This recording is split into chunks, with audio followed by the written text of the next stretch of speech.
Sur la campagne en cours, le colza d'hiver couvre environ 1 590 000 hectares, soit une progression de 2,5% par rapport à l'an passé.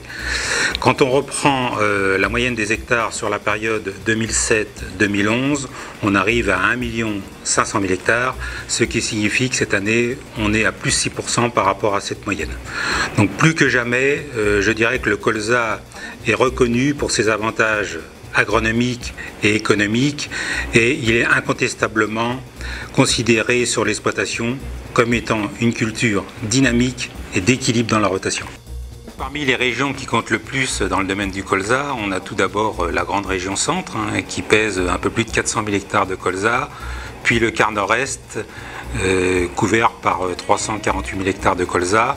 Et quand on reprend les surfaces par département, on a donc tout d'abord l'Eure-et-Loir, qui est le premier département colza français, avec un peu plus de 80 000 hectares. Vient ensuite donc le département de l'Yonne, avec 77 000 hectares. On a ensuite la Marne, le Cher et la Côte d'Or. Ces 5 départements réunis couvrent approximativement 23% de la surface nationale, soit l'équivalent d'un peu plus de 360 000 hectares. La part de marché par segment évolue de façon importante sur cette campagne, puisque nous avons cette année 70% d'hybrides restaurés, soit une augmentation de 14% par rapport à l'an passé. Les lignées, quant à elles, représentent 28% des surfaces et on a 1% de CHL. La surface des CHL diminue faute de renouvellement variétal. Néanmoins, à l'avenir, avec l'inscription remarquée de medley de semences de France, la part des CHL pourrait à nouveau progresser. L'évolution donc des parts de marché des sociétés de semences est la suivante. Parmi les fortes progressions, on a d'abord la société de Calbe qui progresse de 3% sur cette campagne. DSV également progresse assez fortement, passant de 6 à 8. Puis la société Beaumont qui gagne 1% donc de part de marché pour les semis 2011.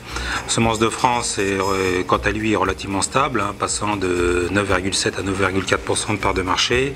Et parmi les baisses importantes, on a tout d'abord Advanta qui perd 2,5% sur cette campagne.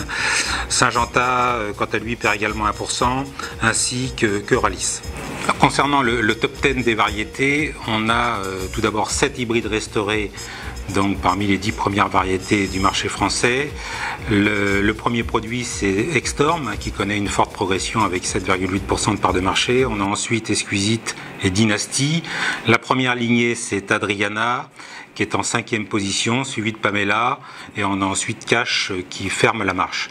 Alors pour ce qui est des fortes progressions de l'année, on a tout d'abord Extorm qui connaît une très forte progression. On a également Sensation, dont les ventes ont été multipliées par 7, qui connaît également une très forte progression.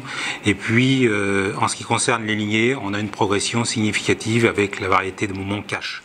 Pour les semis 2011, Semences de France est le 4e opérateur du marché français de semences de colza, avec une part de marché estimée aujourd'hui à 9,4%. Concernant le segment des lignées, notre part de marché est quant à elle plus importante pour se situer aux alentours de 15%. Parmi nos variétés leaders, citons tout d'abord la variété Sensation, qui connaît une très forte progression cette année et qui est multipliée sur plus de 35 000 hectares. Citons également nos 2 variétés lignées, Alpaga et Sésame, qui sont désormais reconnues comme étant des valeurs sûres.